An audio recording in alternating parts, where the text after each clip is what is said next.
सो अभी डिस्कस करने वाले हैं मॉडर्न हिस्ट्री का पार्ट नंबर 2, जिसमें हम बात करेंगे 1773 से लेके 98 के बीच के इवेंट्स के बारे में।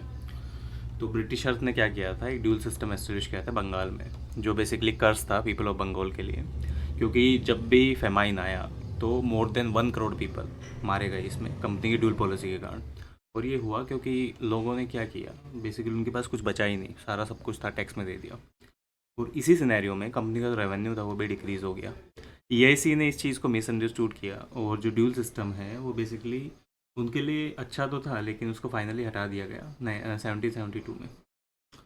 वॉरेन हेस्टिंग 1772 से 85, governor of Fort William Bengal in 1772। Strong foundation रखा कंपनी के रूल का इंडिया में, और ड्यूल सिस्टम को एंड किया बंगाल में। बंगाल के नवाब के अलाउंसेस कट कर दिए गए, स्टॉप किया मुगल एम्पर को 26 लाख रुपए एनुअल पेमेंट देने के लिए, और एस्टेब्लिश किया बोर्ड ऑफ रेवेन्यू, अपॉइंट किया कलेक्टर्स को और दूसरे रेवेन्यू ऑफिशियल्स को, और लीज सिस्टम स्टार्ट किया। ट्रेजरी को शिफ्ट किया कलकत्ता में, और बेसिकली आपका दीवानी है, सिविल है या फौजदारी है, क्रिमिनल केसेस हैं, वो चीज़ें आई। अबोलिश किया सिस्टम ऑफ दस्तक, जो रेगुलेट करता है इंटरनल ट्रेड को आपके। और 1784 में Asiatic Society of Bengal William Jones के द्वारा बनाई गई। चार्ल्स विल्किंस ट्रांसलेटेड किया गीता को इंग्लिश में। इस तरह वॉर्स भी ऐसे होते। फर्स्ट रोहिल्ला वॉर 1773, मेनली ये मेरठ में हुई थी, और शाहजदौला नवाब ऑफ अवध अटैक किया रोहिल्लास पे। और जो नवाब थे सपोर्ट करते हैं ट्रुप्स ऑफ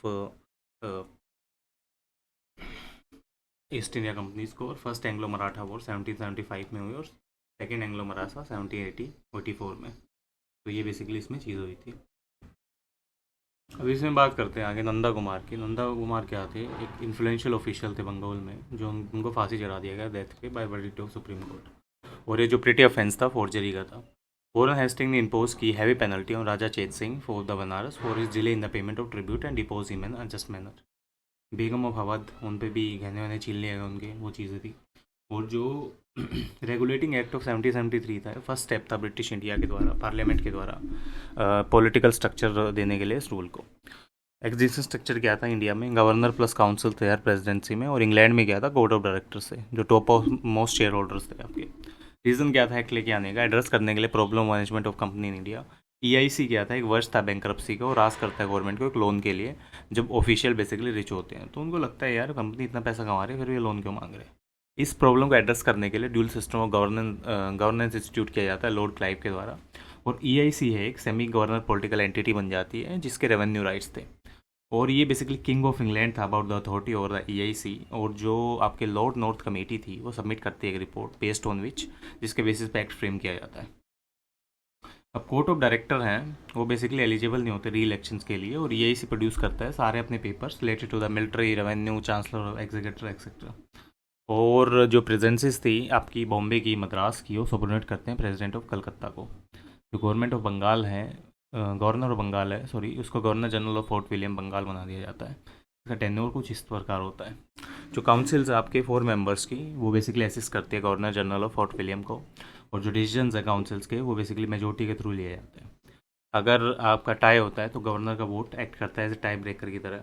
और जो गवर्नर जनरल है सुप्रीम होता है दूसरी प्रेसिडेंसीज के ऊपर in the matter of peace और वॉर। लेकिन ये बेसिकली प्रूव करता है प्रॉब्लमेटिक और फिक्शंस के बीच में आपके गवर्नर्स के। और during the first Anglo Maratha war governor general of Bengal governor general Bombay बन जाता है। जो एस्टेब्लिशमेंट आपका इंडिपेंडेंट सुप्रीम कोर्ट का कलकत्ता में उसमें एलिजा एम पे होता है, first CG of the SC. और जो प्राइवेट ट्रेड है, कोई गिफ्ट है, कैश एक्सेप्टेंस है वाई ऑफिसर्स के द्वारा, वो चीज़ें यहाँ पे देखी जाती है। मेरिट्स क्या है, जो एक्ट है 1773 का एंड लेके आता है आर्बिट्री रूल्स में कंपनी के, और ये प्रूव करता है रिटर्न कॉन्स्टिट्यूशन आपका ईआईसी के लिए, जो एक्नॉलेज करता है, एक्सेप्ट करता है पॉलिटिकल और एडमिनिस्ट्रेशन रिस्पॉन्सिबिलिटीज़ को। ड्यूरिंग द ड्यूल सिस्टम आपकी जो ईआईसी एंजॉय करता है पावर विदाउट एनी रिस्पॉन्सिबिलिटी, और एक फ्रेमवर्क देता है सारे फ्यूचर एग्रीमेंट के लिए जो गवर्नमेंट से रिलेटेड है। टी मेरिट्स क्या थी, गवर्नर जनरल पावरलेस बना दिया जाता है बिकॉज काउंसिल्स के पास सारी पावर्स होती हैं, और ये डेडलॉक क्रिएट करता है आपका रूलिंग करने के लिए डिसीजंस को।